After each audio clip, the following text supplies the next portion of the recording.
Location found.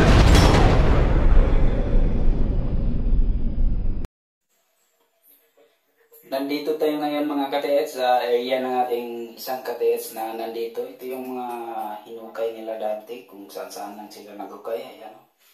Ito sinasabi nila na pagong daw ito mga katets.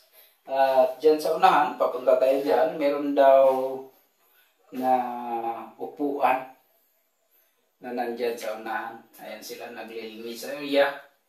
Kaya ating tingnan yan kasi yun ang positive na meron. Dito pala mga katets, makikita tayong mga butas dito mga katets. So ayan, isang bilog na parang cutting. So parang sinamay dat mga katets. Ayan. So merong butas na malalim.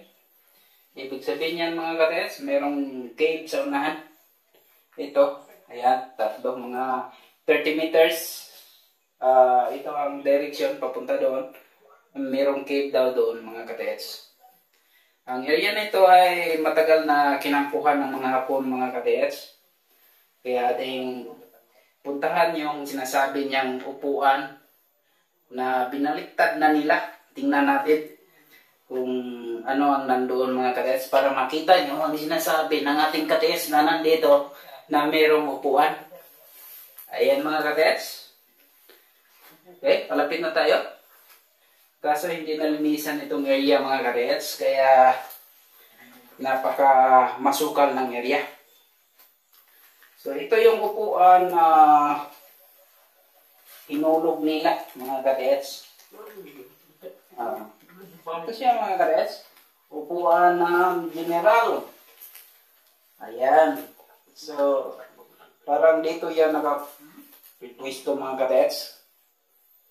At yan ay nakaharap sa biglot. So doon na area, merong tunnel daw doon. So nandoon ang malaking deposit. At ang nandito mga katets, sa upuan na ito, under nito ay merong mga mahalagang bagay na pag-aari ng general. At ito ang mas madali na kunin mga katets. Ayan o. Tingnan mo mga katets. Tingnan nyo mga katets, ayan. Upuan talaga siya.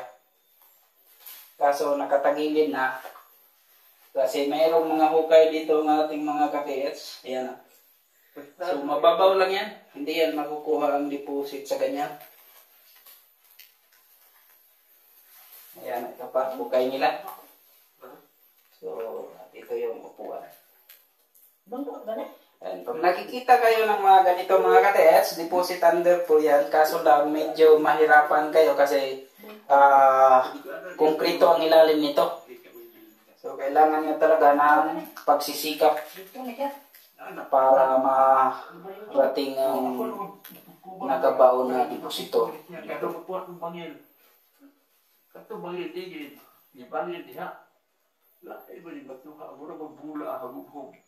Asan ni naka-plasteran ko?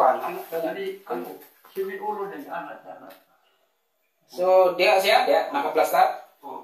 Dari, pero ako yung mga agad. Ikaw nagbangaga na? Oo. So, dito daw nakaplastada itong upuan mga katets at yung kasama nating katets na nandito, siya ang nagbutas niyan. So, hindi pa naabot ito, under ito eh. Ayan. Malalim to sa Ano, pa isa na ito kang bulas. itong mga katets. Bulas, lilibot kayo eh.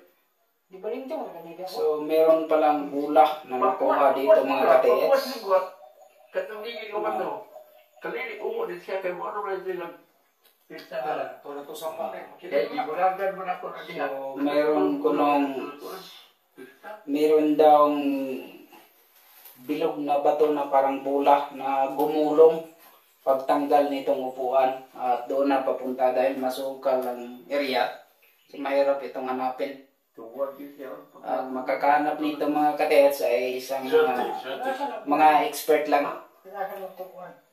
Ako lagi, ako may Rochelle. So, hanggang dito na lang mga katets. Sana may nakuha kayong kaunting ideya kahit na parang